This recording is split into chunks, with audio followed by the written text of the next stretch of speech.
The silence in our house was once a comfort. Now it's a living thing, thick with words unsaid and truths buried. It's been 3 days since I found the phone, 3 days since I pressed a button and listened to the ghost of a 7-year-old betrayal echo in my ears. The voice of my husband Richard and the voice of my daughter-in-law Jessica, together, laughing. Their words, a casual confirmation of an infidelity that ripped the floor out from under a life I thought was mine.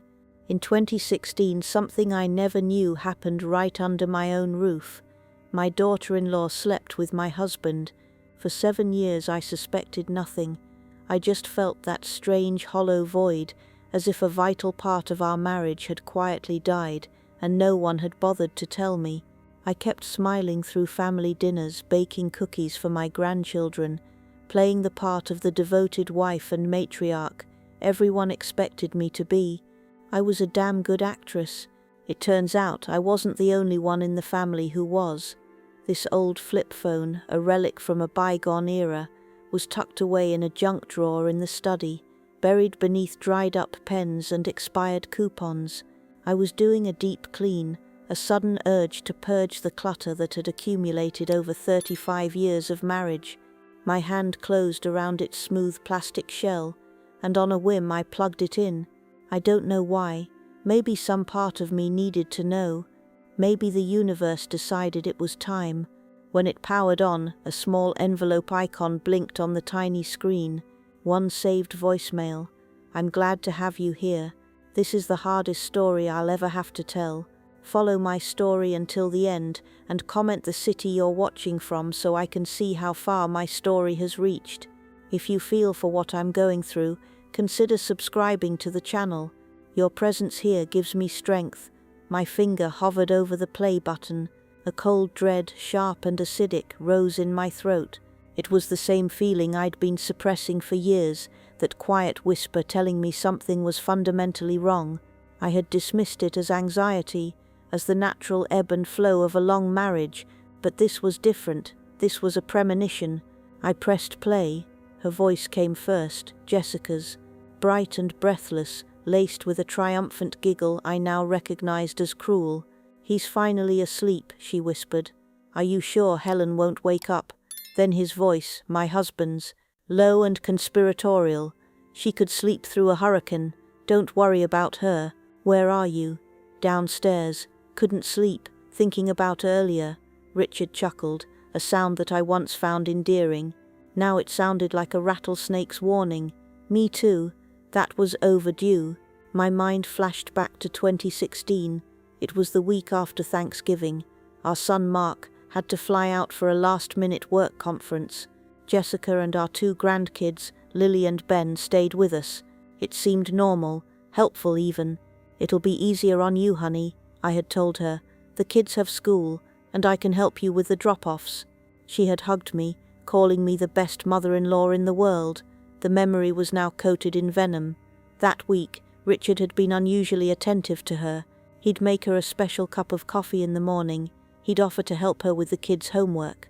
I saw it as him being a wonderful, supportive grandfather and father-in-law. I'd watch them laughing together in the kitchen and feel a swell of pride. Look at this beautiful family I built, I would think. What a fool I was. I saw a family. They saw an opportunity. The voicemail continued, each word a new nail in the coffin of my marriage.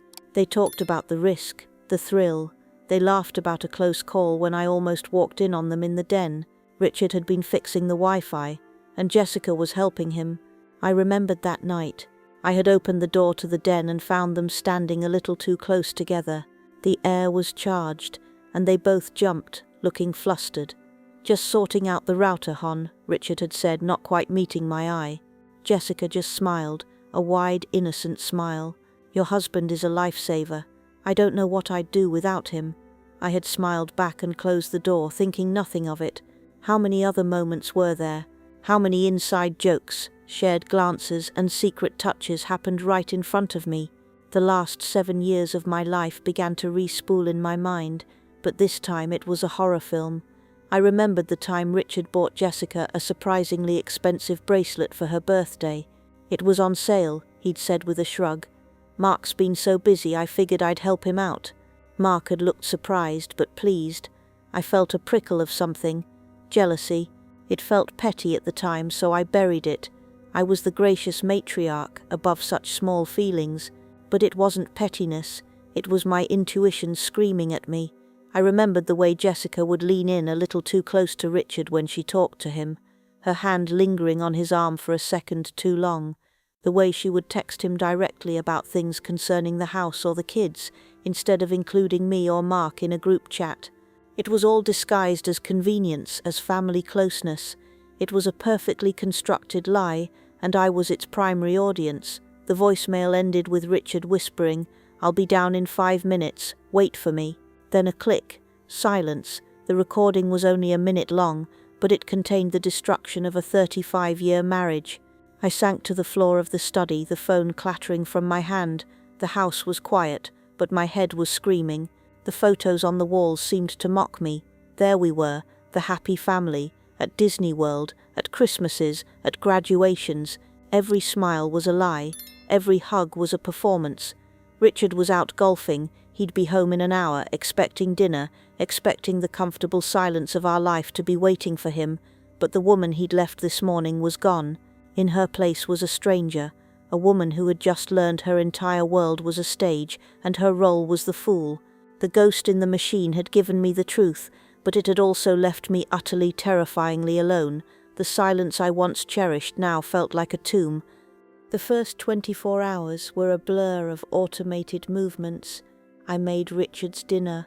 I asked about his golf game. I nodded and smiled as he complained about his slice on the 9th hole. I was an automaton, a flesh and blood machine running on the fumes of shock. Inside, a storm was raging. My mind was a relentless projector, playing back the last 7 years on a loop, but with a new, sickening filter. Every memory was tainted, a family barbecue from 5 years ago. I was at the grill, flipping burgers, and I saw Richard and Jessica by the pool, laughing. He was showing her how to skip a stone across the water. Her head was tilted back, her hair catching the sun, and he had a look on his face I hadn't seen directed at me in years. At the time I'd felt a pang of nostalgia for our own youth. Now I saw it for what it was, not nostalgia, but an active, ongoing betrayal. I felt a physical revulsion. I looked at the hands that had held my children, the hands that I had held when my own mother passed away, and all I could picture were those hands on her, the mother of my grandchildren, the wife of my son. The bile rose in my throat. How could he? How could she? The lie was so intricate, so flawlessly executed. It wasn't just a single act of infidelity. It was a 7-year conspiracy, of which I was the sole victim. They had built a wall of deception around me, brick by brick, with every shared smile, every secret text, every plausible excuse. I started digging, not for more evidence. The voicemail was all the proof I needed, but for my sanity, I needed to understand the scope of it. I went through old credit card statements online, a charge for a hotel room near Richard's office from 2017, the weekend he was supposedly at a regional sales conference, a charge for 2 tickets to a concert I'd wanted to see, but he'd claimed was sold out. He must have taken her. Then there were the flowers. He'd send them to her on her birthday, on their anniversary. From all of us, the card would say, but I knew now who the us really was. My son, Mark. The thought of him was a physical blow. He adored his wife. He respected his father. This truth wouldn't just destroy my marriage, it would shatter him. He was a good man, a loving husband and father, completely oblivious to the fact that the 2 people he trusted most in the world had colluded to betray him in the most intimate way possible. Did he ever suspect? Was I the only one blind enough to miss it? I scrolled through his social media, pictures of him and Jessica, smiling. My rock, he'd captioned one photo. 10 years with my amazing wife. The irony was so bitter it burned. Sleep offered no escape. I'd close my eyes and hear their voices from the voicemail, their casual cruelty a soundtrack to my nightmares. I'd wake up drenched in sweat, my heart pounding, the silence of the bedroom more oppressive than ever. Richard slept soundly beside me. his steady breathing a rhythm that I used to find soothing. Now it sounded like the slow, steady ticking of a bomb. I started to withdraw. I became quiet, observant. I watched them. I needed to see them together with my new eyes. The opportunity came that Sunday for our weekly family dinner. Mark and Jessica brought the kids over. "Mum, you okay? You seem quiet," Mark asked, giving me a hug. I held on a little tighter than usual. "Just tired, honey," I lied. It was getting easier to lie. I'd had excellent teachers. Jessica swept in, placing a store-bought apple pie on the counter. "Hi, Helen, I brought dessert," she chirped, her smile as bright and phony as a $3 bill. She came to hug me and I flinched. It was barely perceptible, but she noticed. Her smile tightened for a fraction of a second. "Everything all right?" she asked, her voice syrupy sweet. I forced a smile. "Perfect, just a bit of a headache." At dinner I watched them, Richard and Jessica. They were careful, they barely looked at each other, but there were tells, tiny signals I would never have noticed before. When Richard told a story about his golf game, Jessica laughed a little too loudly. When Mark was talking about a problem at work, I saw Richard's eyes flicker to Jessica, a shared silent moment of what? Sympathy? Or something else?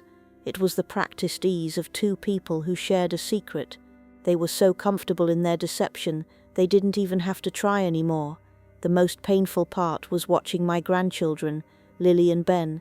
They were beautiful, innocent casualties in a war they didn't even know was being fought. Ben, who had Richard's eyes, climbed onto his grandfather's lap after dinner. Richard read him a story, his voice calm and paternal. The image was so wholesome, so perfectly deceptive, it made me want to scream. This man, this pillar of our family, was a fraud, and the woman watching them with a loving smile, my daughter-in-law, was his accomplice. I knew I couldn't keep living like this. The knowledge was a poison, seeping into every corner of my life. I couldn't eat. I couldn't sleep. The woman in the mirror was a hollow-eyed stranger. The question was no longer if I would confront them, but how? How do you detonate a bomb without getting caught in the blast?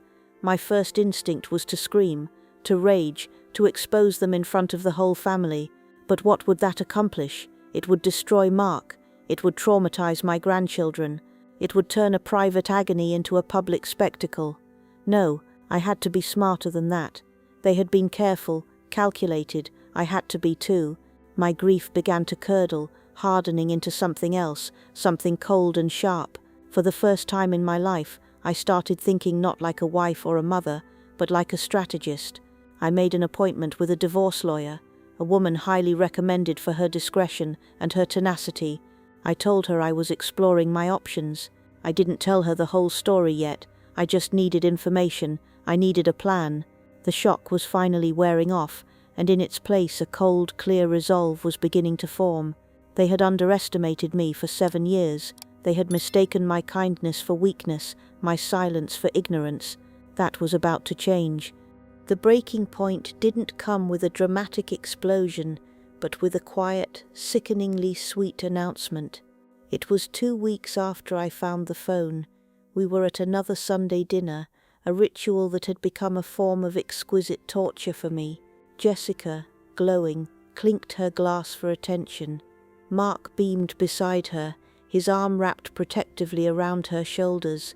"We have some news," he announced, his voice filled with pure joy. "We're going to be adding another member to our family. Jess is pregnant." The room erupted in cheers. My mother-in-law shrieked with delight. My own smile felt like it was cracking my face.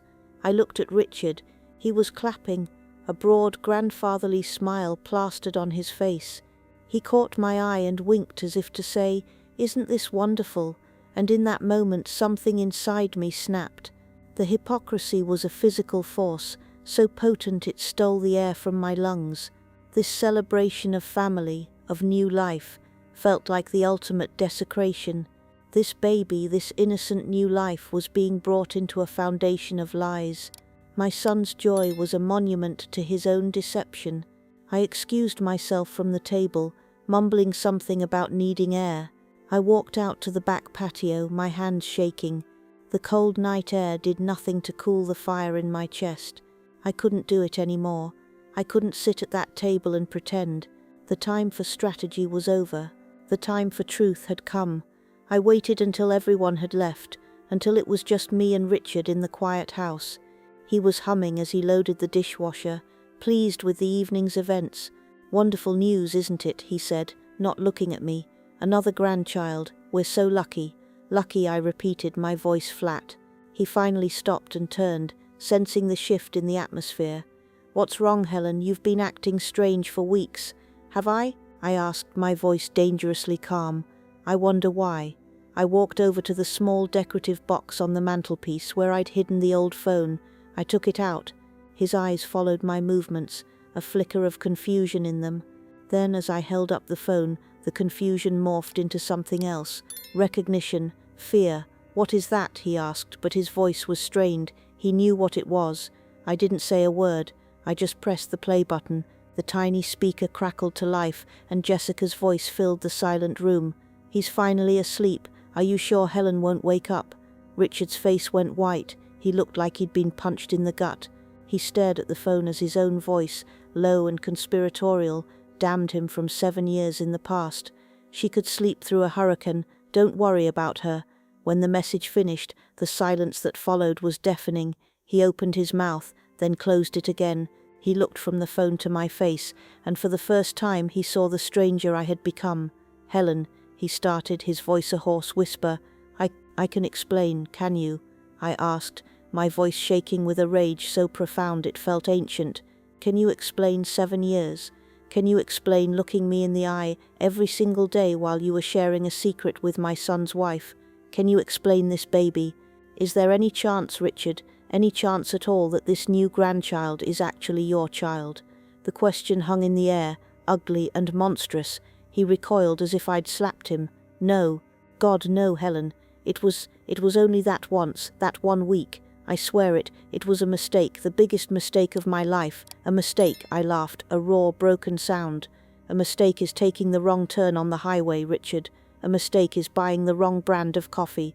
This was not a mistake. This was a choice. You chose to betray me. You chose to betray your own son. And you chose to keep choosing it every single day for 7 years that you stayed silent."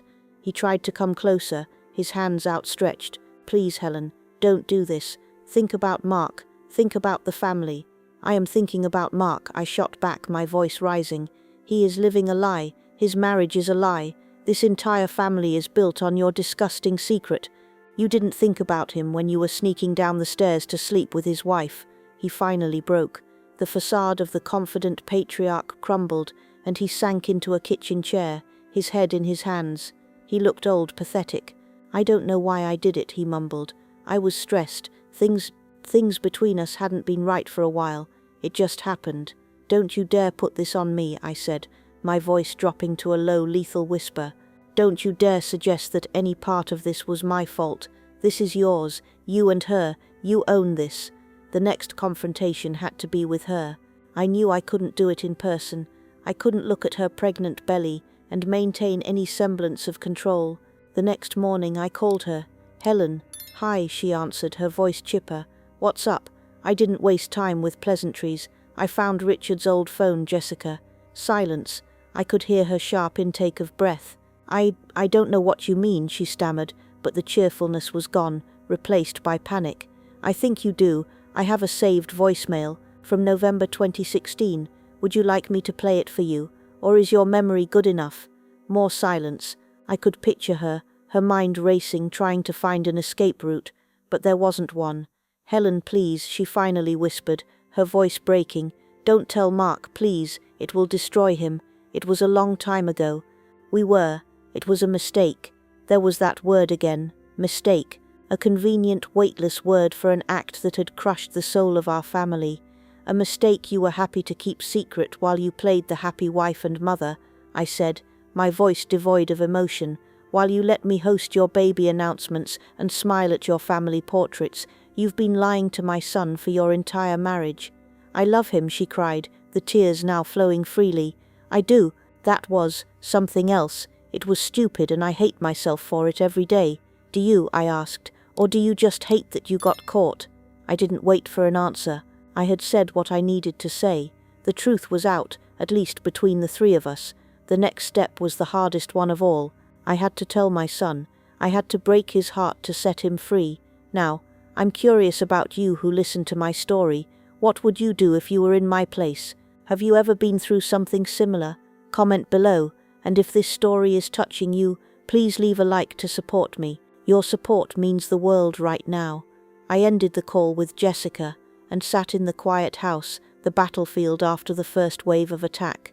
The initial confrontations were over, but the war was just beginning. I felt hollowed out, exhausted, but also strangely clear. The poison was out. The lies had been spoken aloud. For the first time in 7 years, there was no more pretending. Telling Mark was the single most difficult thing I have ever done. I asked him to come over alone, telling him we needed to talk. The look on his face when he saw me, my eyes red-rimmed, the house stark and silent, told me he knew something was terribly wrong. We sat at the kitchen table, the same table where we'd celebrated countless birthdays and holidays. I didn't know how to start. How does a mother tell her son that his father and his wife have betrayed him? I just handed him the phone. "Listen to this," I said, my voice barely a whisper. He looked at me, confused, then pressed play. I watched his face as the voices of his father and his wife filled the room. I watched his expression shift from confusion to disbelief, then to a dawning, gut-wrenching horror. The color drained from his face. When the message ended, he didn't move. He just stared at the phone in his hand as if it were a venomous snake. "When?" he finally asked, his voice cracking. 2016, the week you were in Denver for that conference." He dropped his head into his hands, his shoulders shaking with silent sobs. My heart broke into a million pieces for him. This was my son, my baby, and I had just delivered the blow that would shatter his world. I reached out and put my hand on his back. "I am so sorry, Mark," I whispered. He looked up, his eyes filled with a pain so deep it was almost black. "All this time, they've been lying to me all this time." I nodded, unable to speak. "The baby," he choked out. "Mum, the baby," I asked him. I said gently. He swore it was only that once, but Richard is a liar. Jessica is a liar.